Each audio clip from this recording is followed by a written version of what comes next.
asiento. Pueden tomar asiento.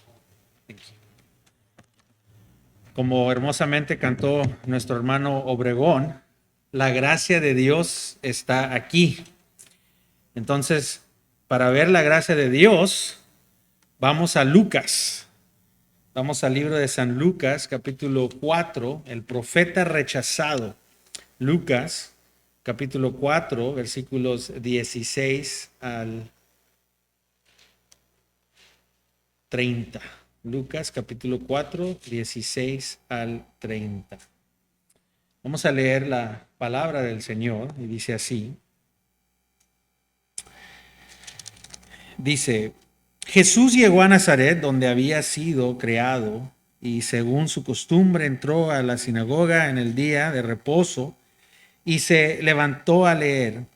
Le dieron el libro del profeta Isaías y abrieron el libro, halló el lugar donde estaba escrito: El Espíritu del Señor está sobre mí, porque me ha ungido para anunciar el evangelio de los pobres, me ha enviado para proclamar libertad a los captivos y la recuperación de la vista a los ciegos, para poner en libertad a los oprimidos, para proclamar el año favorable del Señor.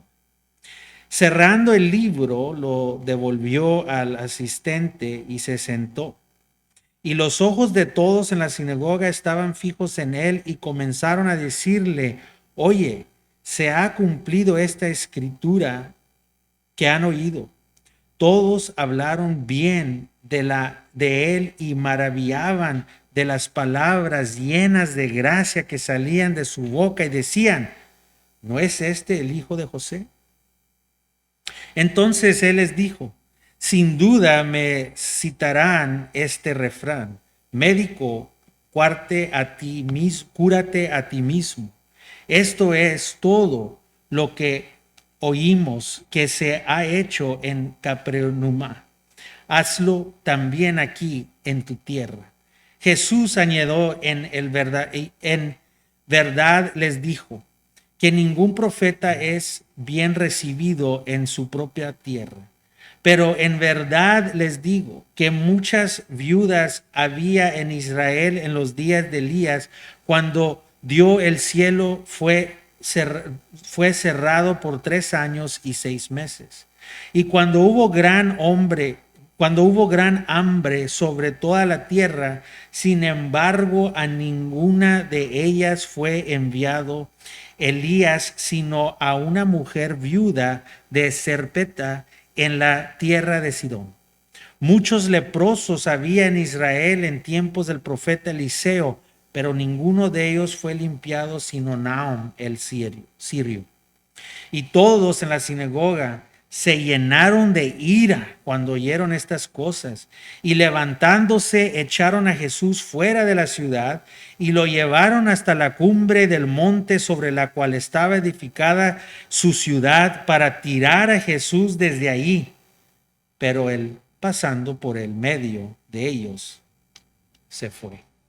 Vamos a orar. Padre Celestial, te damos gracias, Señor, por tu palabra. Te damos gracias porque tú eres quien dices que eres, Señor, y venimos a adorarte. Señor, te pedimos en este momento que nos des sabiduría, que nos des unas mentes captivadas a ti, Señor, que nos quites cualquier pensamiento que tengamos fuera de esto, que las distracciones, Señor, que nos des enfoque, que podamos escuchar tu palabra, darnos sabiduría, Señor, en tu texto y atraernos más a ti, Señor. Que este mensaje sea para tu obra y para tu gloria en Cristo Jesús. Amén. Amén. Crecí en una iglesia. Ya tengo años de pastor. Ya no soy un pastor verde. Ya tengo bastantes años. Ya tengo callos y canas para probarlo. Y pelo un poquito menos, ¿cómo se dice? Fluyente que tenía antes. Pero yo crecí en la iglesia y literalmente yo estuve en la iglesia antes de estar en el vientre antes de salir del vientre de mi madre. Mi mamá ya estaba asistiendo a iglesia bautista, cuando ella estaba embarazada. Yo ya estaba en la iglesia antes de de eso. Mi hermana, ella sí nació, le digo que yo estaba en la iglesia antes que ella. Crecí en la iglesia y asistí en ese tiempo, era algo común, ¿verdad? Asistíamos grupos de jóvenes los viernes, el viernes por la noche, íbamos a escuelas dominical, íbamos a servicio en la mañana, íbamos a servicio en la noche. Ibas a la iglesia, o sea, mi mamá nos llevaba a la iglesia y no había opción. El viernes vas a ir a los jóvenes, íbamos a los jóvenes y invitábamos a jóvenes amigos de la iglesia, del barrio, íbamos todos ahí, tuvimos esa experiencia. Pero fue una experiencia muy diferente la que tuve ayudando también en escuela dominical, fui a maestro de niños, pero fue totalmente diferente la experiencia que tuve cuando me convertí en pastor. Me sorprendió bastante porque no tenía una percepción del ministerio, estaba muy diferente de lo que había experimentado. Yo pensé que las cosas eran diferentes. Como pastor joven, porque estaba joven, estaba en 31, 32, 33, estaba joven. Como pastor joven que inicié en el ministerio, lo que aprendí rápidamente es que la mayoría de la oposición y las críticas provienen dentro de la iglesia. Asociación Bautista, los pastores bautistas, adentro de la iglesia bautista. Aprendí rápido que la oposición viene dentro de la iglesia. No estoy diciendo que estas personas en el pasado, donde hubo conflictos y oposición, no estoy diciendo necesariamente que son perdidas y son gente malas, porque solo Dios conoce su corazón, ¿verdad? Pero lo que estoy diciendo es de que esta experiencia no es nada nuevo. Incluso el Señor Jesús experimentó esto en su propio ministerio también. Una oposición que viene de la multitud religiosa, de su gente, a la gente en la sinagoga, de la gente que escuchaba la palabra de Dios, y esto no fue de fuera. La oposición del mundo fue nada comparado con los que se nos voltean en la misma religión en la que estamos. Aquí en nuestro texto encontramos que Lucas nos está dando un relato del ministerio de nuestro Señor Jesucristo y lo comienza cuando Él entra a su ciudad natal de Nazaret, donde un minuto Él fue alabado y el otro minuto fue rechazado, el profeta rechazado. Si recuerdan lo que sucede aquí, que la ciudad natal comienza ahí y él está ahí porque pues, la gente lo quiere ver, ¿verdad? Porque era un héroe, era de allí, era de esa ciudad, solo veían como un héroe porque ya habían oído, como el domingo pasado vimos que hubo un lapso de tiempo entre Lucas capítulo 4, versículo 13 y versículo 14.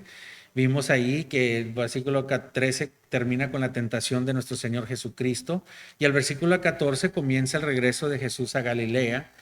Pero él, entre esos dos versículos, él tuvo un ministerio de un año en ese tiempo, entre esos versículos 13 y 14. Ya era conocido, ya haber hecho milagros, ya tenía su ministerio. Lucas tiene un propósito. Lucas tiene un propósito. Y ese propósito es soberanamente guiada por Dios, que salta cronológicamente y llega allí en el ministerio que Dios tiene aquí comenzando en Nazaret. ¿Por qué? Pues lo hizo al propósito. Recuerda que Lucas estaba dirigiendo este registro a una audiencia ¿qué? ¿Judía? No, gentil. Este evangelio es para los gentiles. El evangelio que Lucas trae, obviamente un judío se puede salvar y todos podemos agarrar, pero Lucas específicamente estaba hablándole a los gentiles. Estas son las buenas nuevas. ¿Quién son los gentiles? Cada uno que está aquí de nosotros. Somos considerados paganos o gentiles de acuerdo a los judíos, ¿verdad? No somos de los escogidos, elegidos de Dios, somos gentiles, somos fuera. Y Lucas trae algo shocking, algo sorprendente, y por eso escribió en el principio, vemos a quién le está escribiendo, a estos gentiles. Ahora, por eso dijo, Lucas, Mateo va a hablar, Marcos va a hablar, yo voy a llegar aquí, porque quiero destacar y enseñar que en el comienzo de la historia del Evangelio Jesús va a su propio pueblo y se revela como Mesías prometido, pero ellos lo rechazan y por eso el mensaje del Evangelio se va ¿a quién? A los gentiles. Qué buenas noticias para nosotros.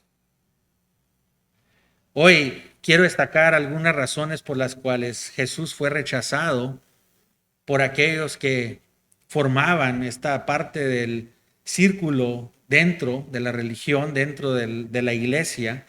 Estas son unas personas religiosas que en realidad estaban esperando el Salvador. Esta gente buscaba el Salvador, buscaba el Mesías, escuchaban las palabras, pero terminaron rechazándolo.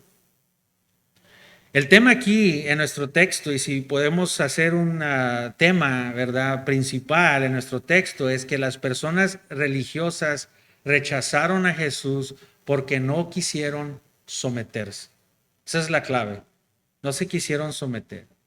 Les gustaba lo que oyeron, lo vieron bien bonito, lo oyeron. Les gustaba lo que Cristo estaba haciendo, milagros, ayudando, haciendo. Les encantó, pero no querían someterse a Jesús. Querían un Salvador, pero no querían un amo y Señor. Querían un Salvador, pero no a un Señor y a un amo. Y cuando comienzan a predicar el Evangelio, se le voltea. Cuando lo comienza a aplicárselos. Estaba muy bonito lo que estaba haciendo. Estaba muy bonito lo que estaba diciendo. Pero cuando se les aplicó, era algo diferente. Cuando comencé aquí a predicar el Evangelio aquí en Loma Alta hace muchos años, créanlo, la gente realmente quería escuchar lo que yo estaba predicando. Tenía mucha gente con curiosidad, porque pues era una novedad. Y si ibas a la asociación de los pastores, yo en ese tiempo tenía el pelo negro, todos los demás tenían el pelo blanco y era alguien joven para ellos y traía un mensaje. Y había mucha novedad, ¿verdad? Cuando comencé, y esto no era un mensaje deludido, incluso era chocante para algunos, era shocking para algunos. Y recuerdo que había visitantes que teníamos y venían a escuchar la palabra, incluso experimentamos bancas llenas algunas veces, o sea, se llenó el aire, no podíamos ni con él. Ahora ya tenemos máquinas nuevas, ¿verdad? Pero llegaron tiempos, créanlo, que se llenaron las bancas, hermanos, y venían a escuchar. Pero pues como unos ya me conocen, ¿verdad? Por tanto, como les prediqué bíblicamente, les confronté y realmente quise aplicarlos a su vida. Y cuando predicas y te bajas y, ok, vamos ahora a aplicarlo a nuestras vidas, pues no, se iban. Eso no. Les gustaba el mensaje chocante, shocking, y les gustaba predicárselos a otros, incluso lo oían y órale, es para ti, vieja, mira, no, es para el otro, es para todas las otras iglesias. Pero para ellos no les gustaba venir, mira lo que va a decir, mira lo que va a decir, mira, estaba buena esa, viste, pero para otros, no para ellos.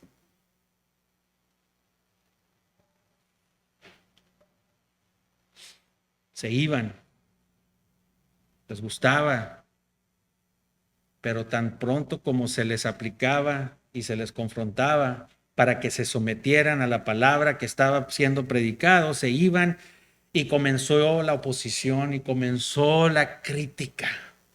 Incluso atraje en ese tiempo un pequeño grupo que le llamábamos los Paul Washers. Y este pequeño grupo le encantaba la predicación de Paul Washer y les encantaba venir aquí a escuchar mi predicación.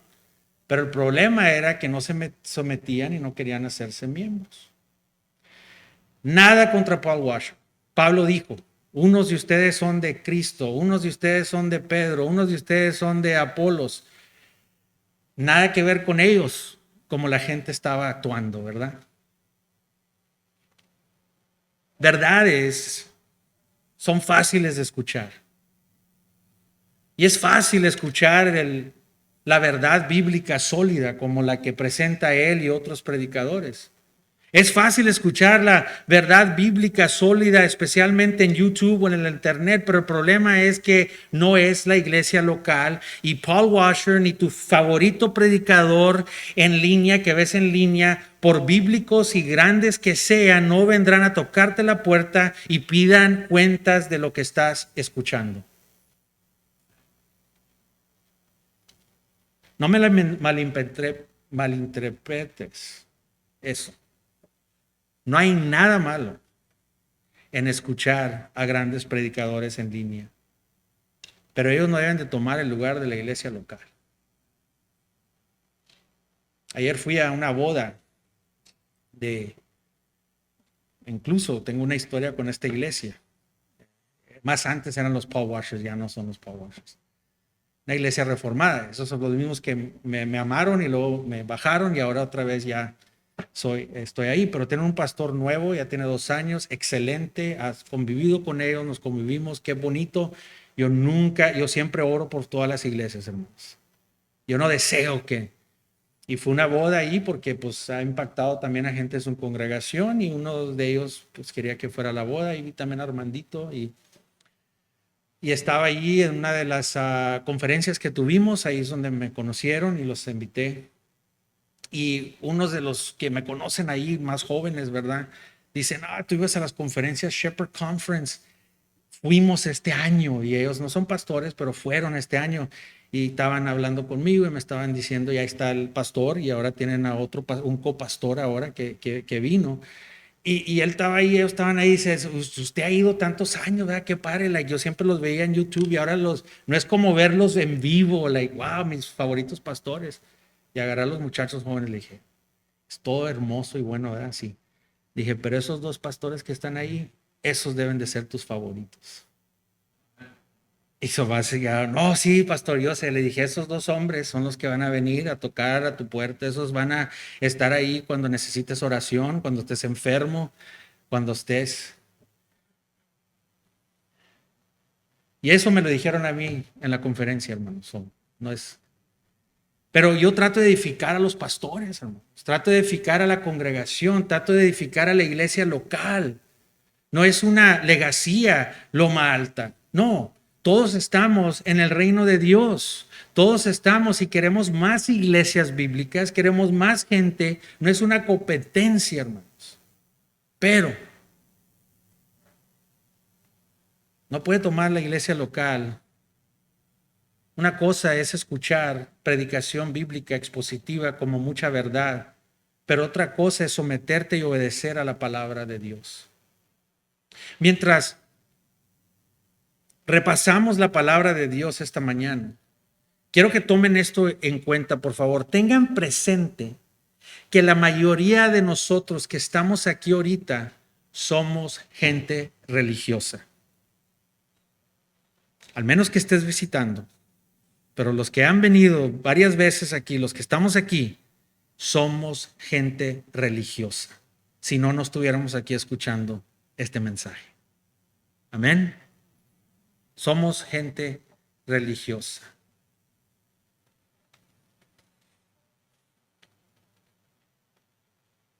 No, las escrituras nos dicen claramente que ser religiosos no significa necesariamente que aceptemos a Jesucristo.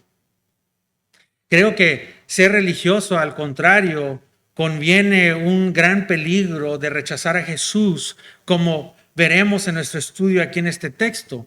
La multitud religiosa de Nazaret no solo rechazó el sermón de Jesús, sino que inmediatamente después del sermón intentaron arrojar a Jesús al cumbre del monte. Lo querían echar de la montaña con la ira. Imagínense, un predicador predica su sermón y después del servicio la congregación sale y trata de arrojar al predicador del cumbre de la montaña.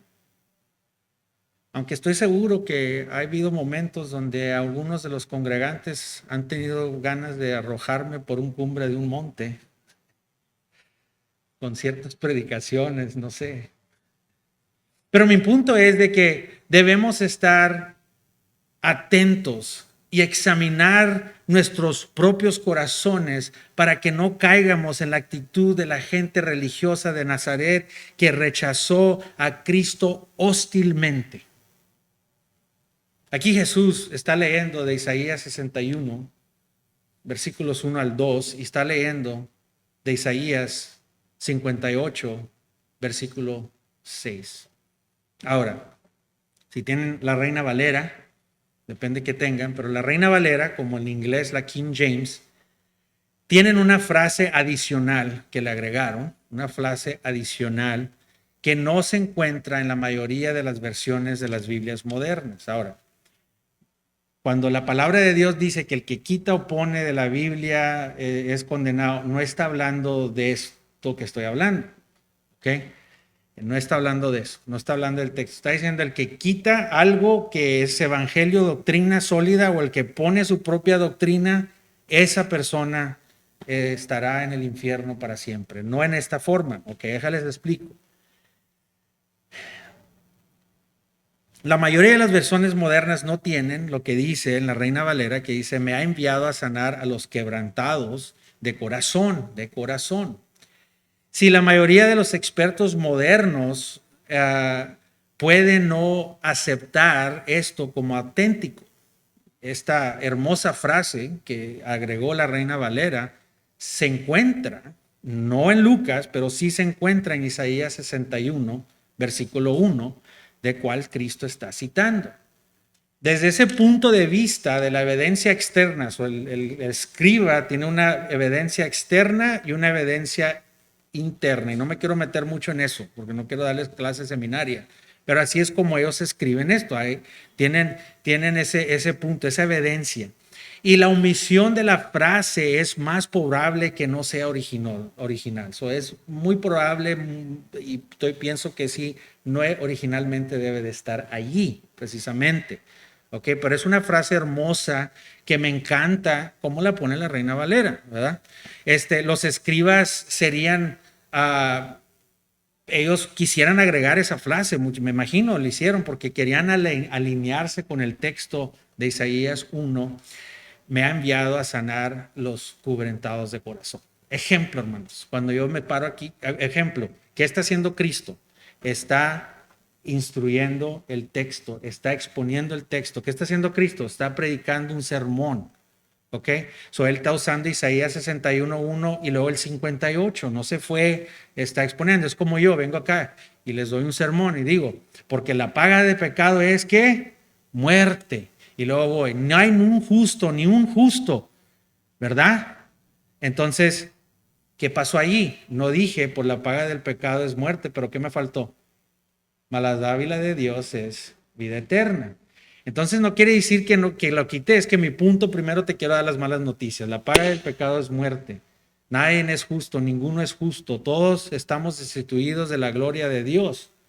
Pero la dádiva de Dios es vida eterna. Eso es lo que estaba pasando en el original. Cristo predicó, Lucas puso cada palabra. Los escribas después, cuando la traducieron, dijeron, se le olvidó a Lucas todo el versículo, pero no era así, nomás que Cristo estaba trayendo un sermón.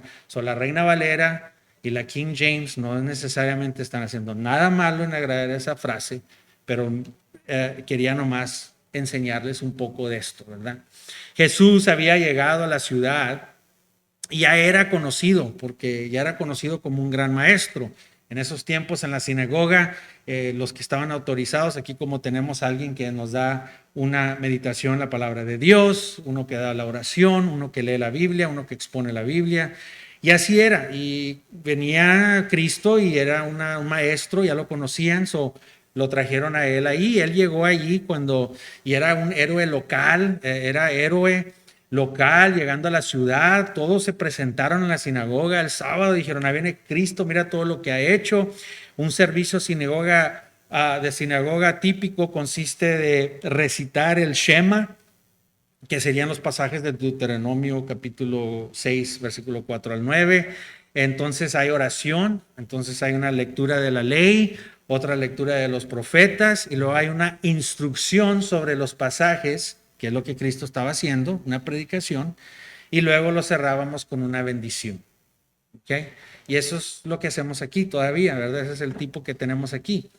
Al principio la congregación de Nazaret tuvo una buena reacción al sermón de nuestro Señor Jesucristo. Estaban like, wow, hablaban muy bien de ellos estaban asombrados y dijeron, este es el niño que creció aquí, que andaba aquí correteando ahí con ellos. Pero no pasó mucho tiempo que comenzaron a volverse en contra de él. Les gustó el mensaje, las palabras bonitas que estaba diciendo.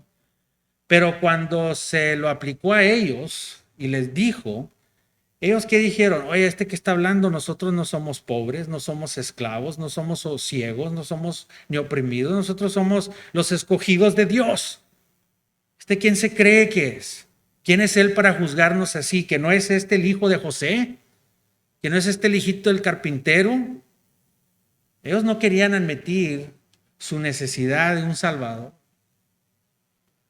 Al principio estaban impresionados por las palabras y la forma de hablar de Jesús, pero se sintieron ofendidos por la esencia del sermón, la aplicación del sermón, su ofensa. Se ofendieron pronto y se convirtió esa ofensa en rabia, en ira, y lo rechazaron. Es asombroso lo ciego que estaban esta gente. Estaba Jesús sacando eso de sus propias escrituras. Acuérdense, él dice, y ellos le dieron el libro. No era otro libro, eran sus escrituras, pero se ofendieron cuando Jesús tomó la escritura que habían hablado sobre el ministerio de Elías. La escritura de Eliseo. Jesús estaba exponiendo el texto que señalaba el peor estado de idolatría y corrupción moral de Israel. Jesús contó la historia registrada en el Antiguo Testamento cuando Dios le dijo a Elías, si se acuerdan, que orara para que no lloviera. Imagínate, ora para que no llueva. Pues entonces cuando Elías lo hace, Dios cierra y no llueve por 3 años. Pero entonces vino una hambruna, ¿verdad? Una sequía grande, había un hambre sobre toda la tierra. Y pues también le afectó a Elías, pero Dios prohibió por Elías. Elías necesitaba comida, así que Dios, aquí viene, en lugar de elegir una viuda judía para proveer al profeta, ¿qué hizo? Envió a una viuda de Sidón, a una gentil. Se enojaron. Oye, espérate, ¿qué estás haciendo?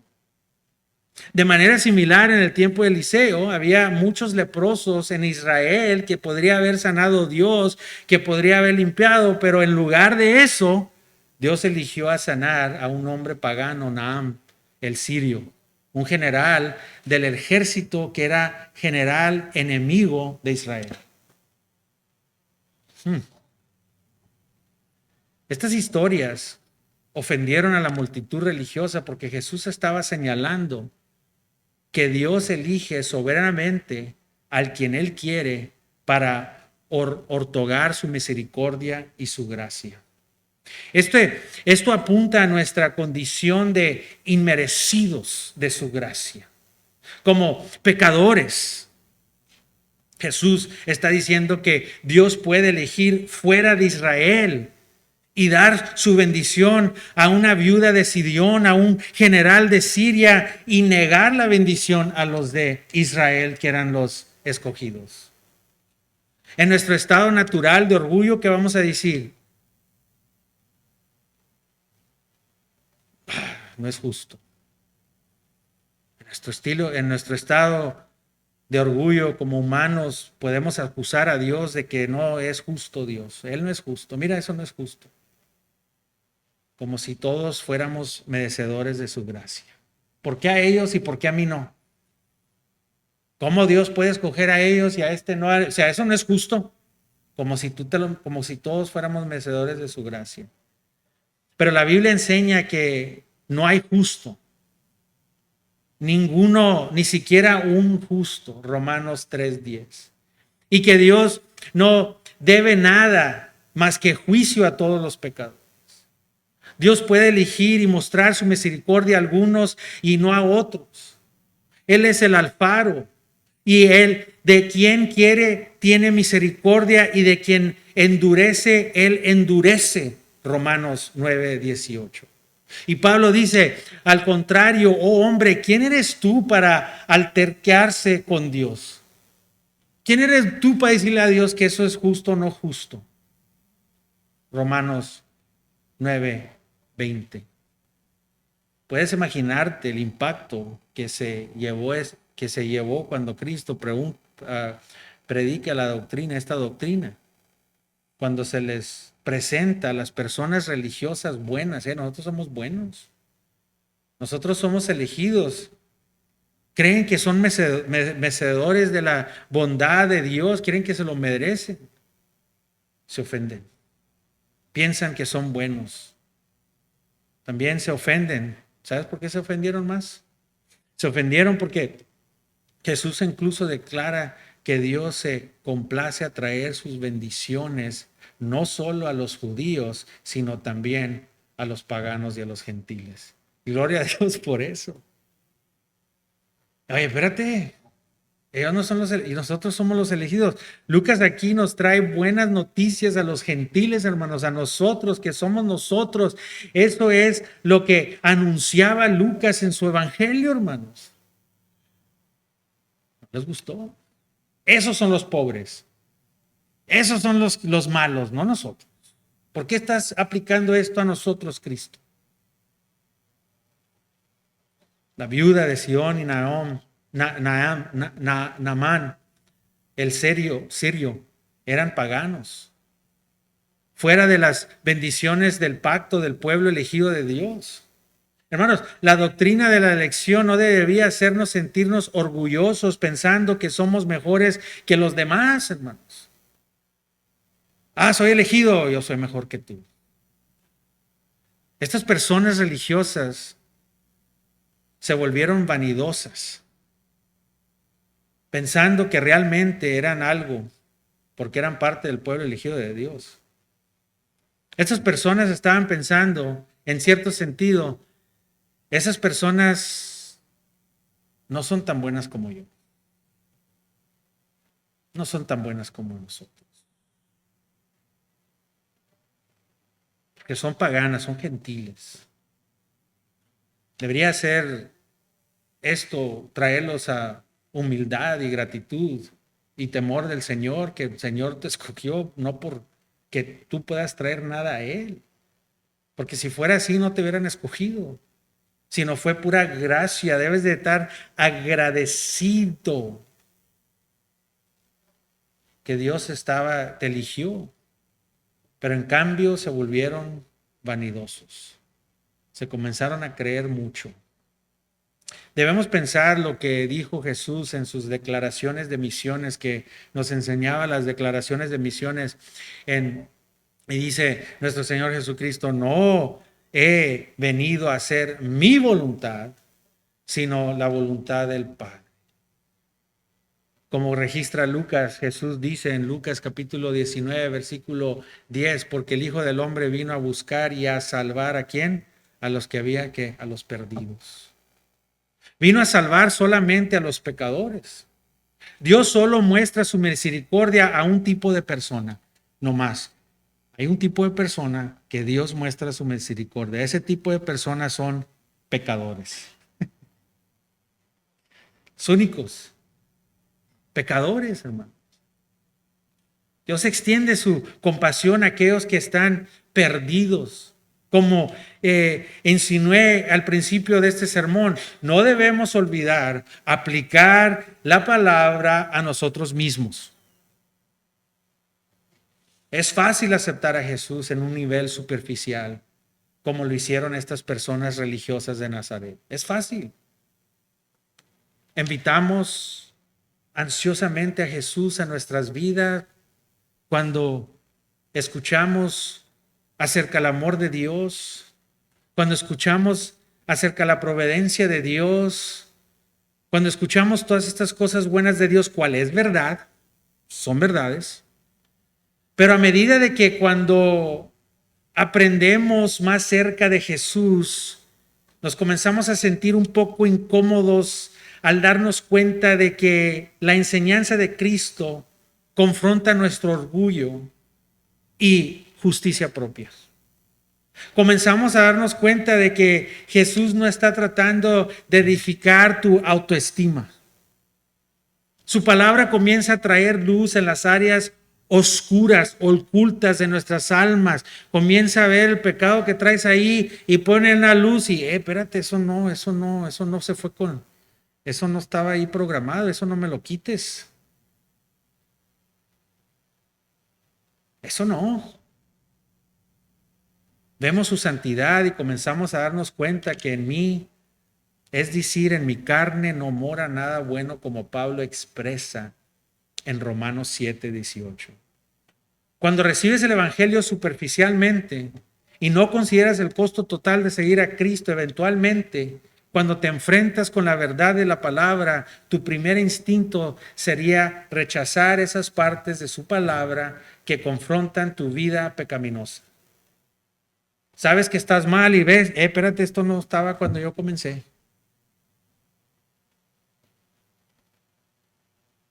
Pues no lo aceptaste completamente, ¿no? O sea, espérate, ¿qué pasó?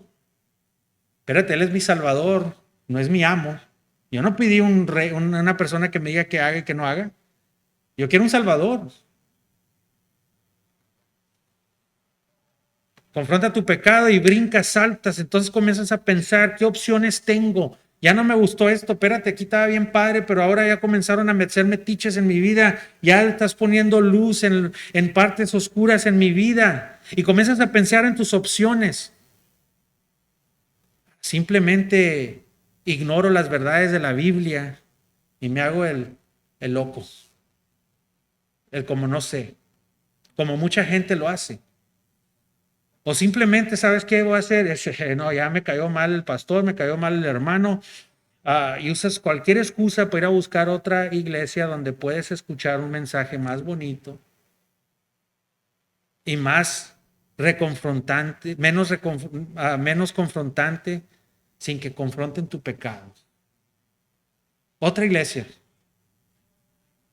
Espero que nos humillemos y elijamos enfrentar las duras verdades que nos da la palabra y que nos sometamos a Jesús, no nomás como nuestro Salvador, sino como nuestro Señor y amo. Charles Spurgeon dijo algo que para mí esto es lo que tengo yo grabado desde el 2010, que me impactó mucho, que todavía lo uso. Tengo varias cosas que tengo porque yo caigo en todo esto, hermano. Todo esto es para nosotros, ¿verdad? Que podemos caer en estas cosas. Y ha sido tentado y soy tentado todo el tiempo, hermanos, hasta ahora, en mi caminar con el Señor. Charles Spurgeon dijo esto y lo tengo cerca de mi corazón. Por favor, escuchen esto. Charles Spurgeon dijo esto cuando predicó un sermón sobre este texto en particular. Sobre este texto. Y él dijo esto. Aprendo de este incidente en la vida de nuestro Señor Jesucristo, que no es asunto del predicador buscar agradar a su congregación. Si trabaja por ese fin, con toda probabilidad no lo logrará.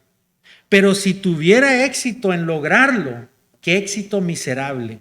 Debe perder el favor de su maestro y su amo si alguna vez apunta a asegurar el favor de sus semejantes. Por lo tanto, debemos predicar muchas verdades que irriten a nuestros oyentes. Debemos declarar las doctrinas que son realmente para el bienestar presente y eterno de sus almas, por desagradables que puedan ser para su razón carnal y sus inclinaciones naturales. Así como el médico debe dar verbajes amargas a sus pacientes si quieres curarlos de sus enfermedades, así también el predicador, que es verdaderamente enviado por Dios, debe proclamar verdades desagradables a sus oyentes. Y debe el predicador con más frecuencia sobre las verdades tan amargas cuales los hombres están pocos dispuestos a recibirlas. Isaías aquí dice, en nuestro texto, versículo 19, dice, para proclamar el año favorable del Señor. El año favorable del Señor es una referencia a un judío, a un año del judío de jubileo. El año jubileo, cuando se perdonaban las deudas y se libraban los esclavos. Hermanos, ¿qué nos está diciendo este texto cuando me dicen a mí esto? Eras esclavo, trabajabas por años, tenías una deudota y tenías que trabajar ahí y estabas ahí atado a tu amo, pero viene el Dios de Israel, el Dios de Isaac, el Dios de Abraham, y tienen un año de jubileo y ellos tienen que soltarlos de la deuda y darles libertad. Pero se nos olvida que después de que les dio libertad, Dios ahora se hacen amos del Dios de Israel y siguen sus leyes. Dios te salva y te libra del pecado y te vas y haces lo que tú quieres. No, hermanos, ahora perteneces a Él porque te ha comprado con la sangre. Perdonaba sus deudas. Era una imagen espiritual del día o el tiempo de la salvación de Dios. Y Jesús no solo estaba proclamando las buenas nuevas como profeta ungido de Dios, sino que Él es la buena noticia. Él es el que se ofrecía a sí mismo como el portador del pecado de Dios, el Cordero de Dios que quita los pecados del mundo. Aunque Jesús proclamó las buenas noticias de la salvación de Dios, la gente no lo aceptó como el profeta ungido de Dios. Lo reconocieron como el hijo de José y se negaban de reconocerlo como hijo de Dios. Cuando alguien acepta la buena noticia de Dios, debe aceptar a Jesús como Él es y como Él afirma ser, como Señor y Cristo. Debes de aceptarlo como el Dios y el Cristo de la Biblia, no de tu imaginación. Si lo aceptas simplemente como un buen Salvador, a nice Savior, un buen Salvador, que te ayuda para ser feliz, que te ayuda para hacerte sentir bonito, pero no te sometes a Él como Señor y amo, no has aceptado verdaderamente a Jesús. Jesús vino, Él es Salvador y Él es Señor, ungido de Dios. Y debamos aceptarlo como Él afirma ser. Querían un Salvador que haga realidad todos sus sueños. Les gustaba la idea de tener un Salvador que los iba a mantener fuera del infierno. Pero aunque querían un Salvador, no querían a un Señor y a un amo. No querían someterse a Jesús como Señor. Solo lo querían como Salvador. Pero no funciona de esa manera, hermanos. Él debe ser tu Señor y tu Salvador. Por alguna razón me han criticado por enseñar la doctrina de salvación por señorío. No sé por qué. Que señala que someterse a Cristo como Señor va de mano en mano con confiar en Cristo como Salvador. Las dos cosas van juntas. Esta no es una salvación fácil que viene nada más con unas pequeñas oraciones y reconocimiento de ciertas verdades. Quiero que escuchen. Todo lo que estoy diciendo es que el resultado que Jesús sea tu Salvador es que Él también se convierte en tu Señor y amo. Hay algunos cristianos que pueden entender la parte del Salvador y son cristianos, no son salvos. Yo no estoy aquí. Hay unos cristianos inmaduros. Esos son los que les decimos baby Yodas, ¿verdad? El monito ese Yoda chiquito, pero tiene 50 años, ya está bien grande. Y hay unos cristianos que están viejitos, ya enanitos en el Señor, y todavía están inmaduras, como unos bebés, unos enanos, no han crecido. Hay gente que pueden entender la parte de Salvador, pero necesitan ayuda para madurar en la comprensión del señorío.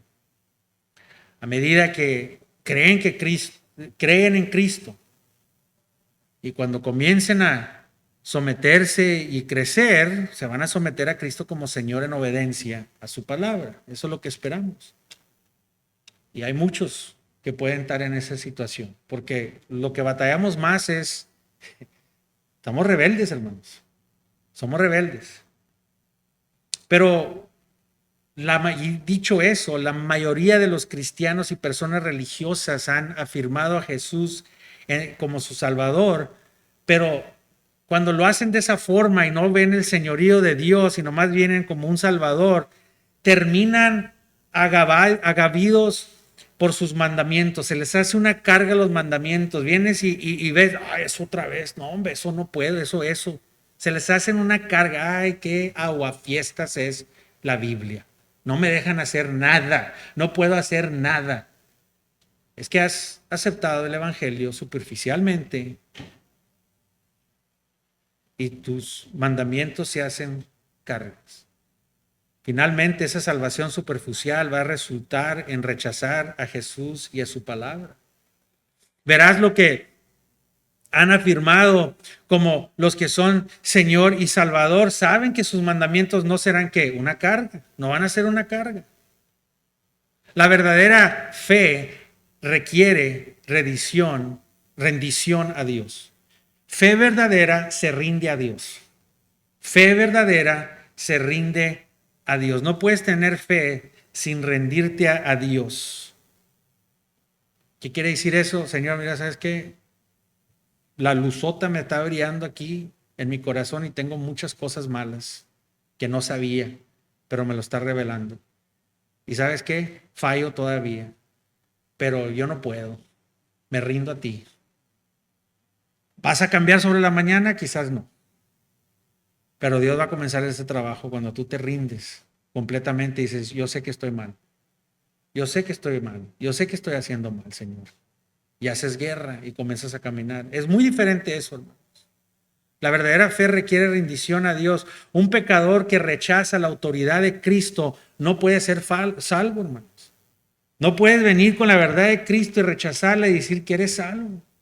Esta gente tenían el Antiguo Testamento y les estaba dando Cristo su propia palabra y lo rechazaron, hermanos.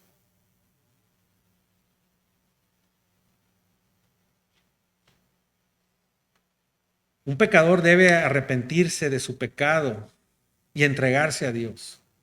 El Evangelio es más que tomar una decisión intelectual. Se trata de obediencia y sumisión a Dios. Escucha, es posible que una persona pueda creer que Jesús murió en la cruz para el perdón de los pecados. Puede ser que una persona confiese y sepa y crea que Dios resucitó a Cristo de los muertos. Puede ser que una persona crea y confiese verdades espirituales, pero esa persona no necesariamente es salva. Santiago nos dice, ¿crees en Dios? Qué bueno, pero los demonios también creen y tiemblan.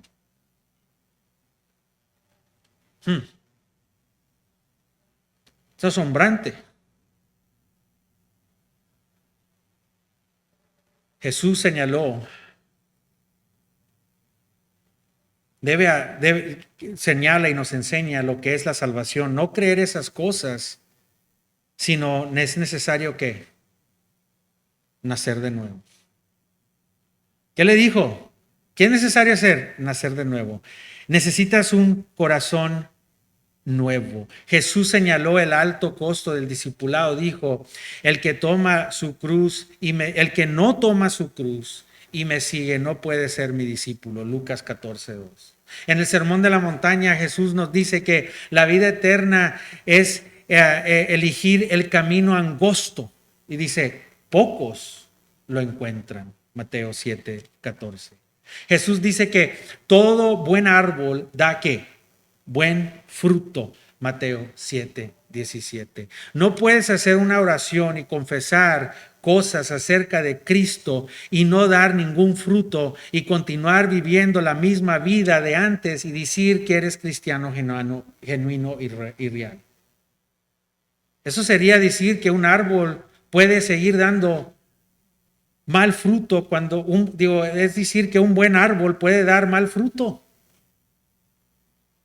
Un buen árbol no puede dar mal fruto. Lo único que estoy diciendo es que el resultado de tu salvación estará respaldada por la evidencia de la fe. La fe sin obras está muerta. Si una persona está verdaderamente siguiendo al Señor, entonces obedecerá las instrucciones del Señor. Una persona que está viviendo en pecado voluntario, yo peco, ¿ok? No se hagan a sorprender, pero yo peco. Pero yo sé que estoy mal y no estoy bien con mi pecado y me arrepiento al Señor y digo, Señor, ayúdame. Es una diferencia. Quiero entender que no quiero que se sientan like, ay, Señor, entonces, no, o sea, pecamos, hermanos. Pero hay una diferencia. No puede una persona, ya después de que le dijeron que estás mal, ya después de que están las escrituras, ya después, seguir viviendo voluntariamente. ¿Qué dice? Podemos nosotros batallar con cosas todavía. Pero aquí está, voluntariamente y penitamente, obviamente, plenamente, obviamente, no elegir seguir a Cristo. Porque Cristo nos llama a salir del pecado y a la justicia. No podemos hacerlo voluntariamente, descaradamente, obviamente, y seguir pecando de esa forma, y seguir en ese pecado voluntariamente. Entonces quiere decir que no has elegido a seguir a Cristo. La Biblia nos enseña claramente que la fe en Cristo dará como resultado una vida cambiada. Una persona que ha sido liberado del pecado por la fe en Cristo no debe desear permanecer en una vida pecaminosa. Hermanos, quisiera tener una inyección ahorita yo para que me quitara todas esas cosas que todavía no tengo en la carne, pero no lo deseo. Y hay unos que deseamos todavía querer estar en esos pecados de la carne. Romanos 6:2. Por supuesto, aclaro,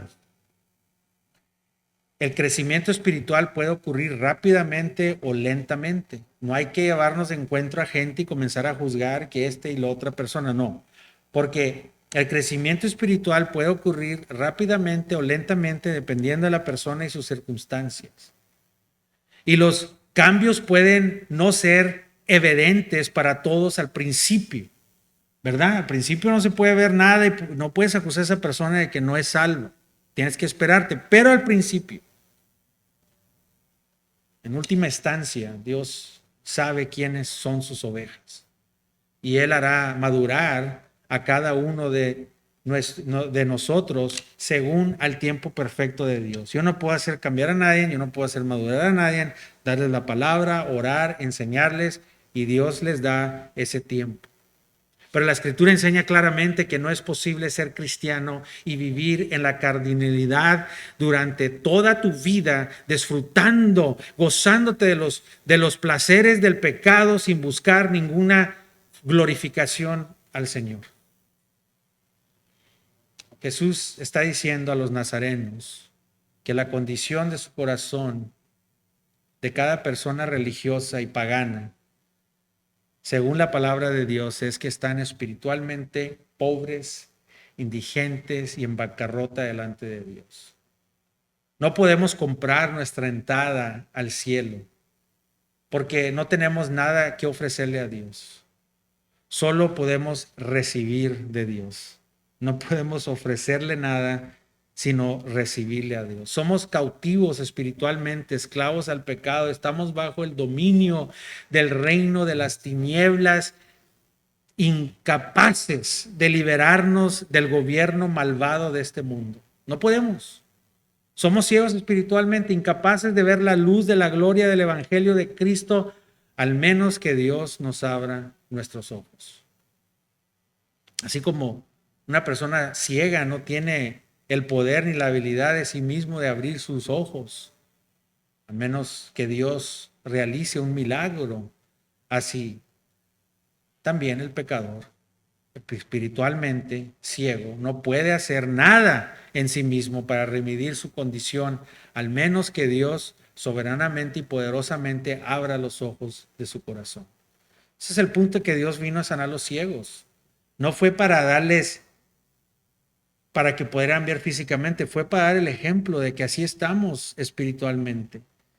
Y el ciego no se pudo sanar, tuvo que venir Cristo. Y tú no puedes sanarte, Cristo tiene que sanarte, no puedes hacerlo. Lo principal que impide que las personas religiosas acepten a Jesús es el orgullo que les impide ver su verdadera condición ante los ojos de Dios. La recuperación de la vista aquí es mucho más que una restauración física de vista, mucho más. Para el mundo, te pueden ver y pueden decir, no, pues estás bien, eres bueno, eres rico en bendición, pero espiritualmente estás muerto o estás tibio. Jesús les dijo a la iglesia de Losidia, ¿qué le dijo? La iglesia en el Apocalipsis, ¿verdad? Estamos viviendo en esa era. ¿Qué le dijo a la iglesia de Losidia? ¿Qué dijo la iglesia de Losidia? Pues tú dices que son ricos. Dices, soy rico y me he enriquecido y de ninguna cosa tengo necesidad. ¿Y qué le dijo Cristo? ¿Y no sabes que eres desbenaventurado, miserable, pobre, ciego y desnudo? Deben reconocer su condición y su necesidad. Los miembros de la iglesia de Laodicea no sabían su necesidad del evangelio, fueron engañados como tantas iglesias son engañadas hoy. Jesús dice, yo te aconsejo que de mí compres oro refinado en fuego para que seas rico, y vestiduras blancas para vestirte y que puedas cubrir tu desnudez y tu vergüenza, y río para ungir tus ojos para que veas. Hay buenas noticias, hermanos. Dios puede abrir tus ojos para que veas tu verdadera condición delante de Él.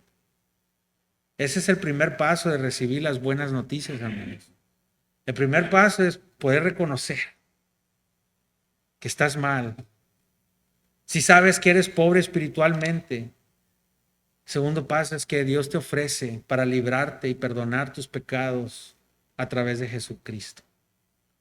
Esa es la mejor noticia que el mundo puede recibir.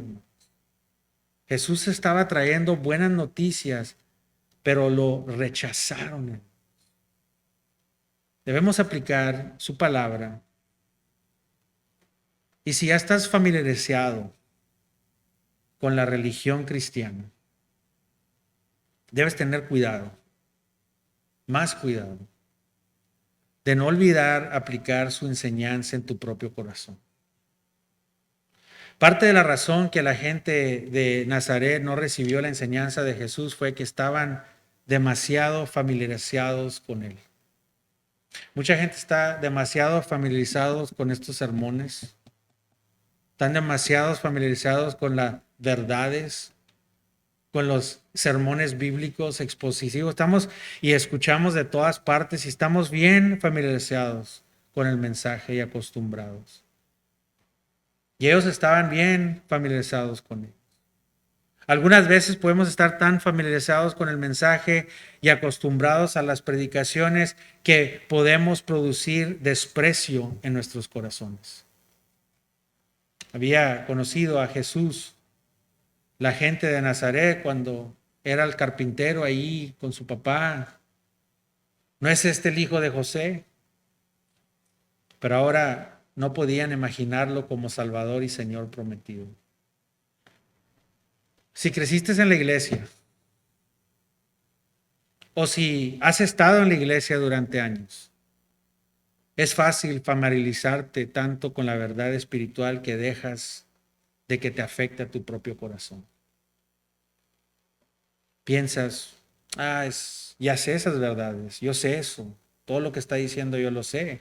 El evangelio es algo que yo ya no necesito, eso lo necesitan los demás. Dase eso a los demás. El evangelio es solo para aquellos pecadores del mundo. Yo ya sé el verdadero evangelio. El arrepentimiento es algo que no necesitan los cristianos. Yo ya estoy elegido, yo ya estoy bien con el Señor. Sí, no soy perfecto, pero estoy bien con el Señor. Puedes volverte sutilmente tibio y perder el sentido de gratitud por la abundante gracia de Dios. Hermanos, mantengamos a Jesús cerca de nuestros corazones, no solo como Salvador, sino como Señor de nuestras vidas. Que nos rindimos a Él diariamente en obediencia. No nomás tu Salvador, pero te compró con un precio para su gloria. Amén. Vamos a ponernos de pie.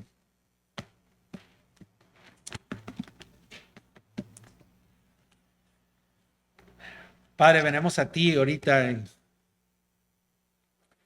Señor, tú conoces cada corazón, tú conoces en dónde estamos cada uno, Señor, en nuestra vida. Sea nuestra vida cristiana o sea nuestra vida en el mundo, sea lo que sea, Señor, tú conoces cada momento de nuestras vidas, tú conoces cada estación de nuestras vidas, Señor, tú conoces dónde estamos. Yo no. Pero, Señor, te pido que tu palabra nos hable a cada uno de nosotros donde necesitamos, Señor. Donde sea que estemos, Señor, seamos maduros, seamos inmaduros, seamos bebitos en Cristo o no tengamos a Cristo, pero somos religiosos o conocemos de Él o lo que sea que estemos, donde estemos, Señor, habla en nuestros corazones. Que tú, Señor, puedas traer a nosotros para experimentar tu gran mensaje, Señor. Que tú viniste a salvar a los pecadores, Señor. Que hay esperanza para nosotros, los enfermos, Señor.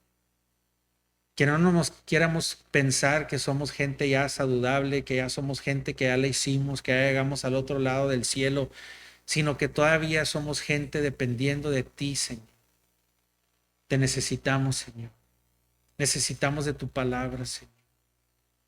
Que nos rindamos a ti, Señor. Que digamos, mira, Señor, me rindo a ti, Señor. Y quizás todavía vamos a ser gente que no tiene todo puesto correctamente, pero ahora ya vamos a ser problema de Dios. Ya somos su problema.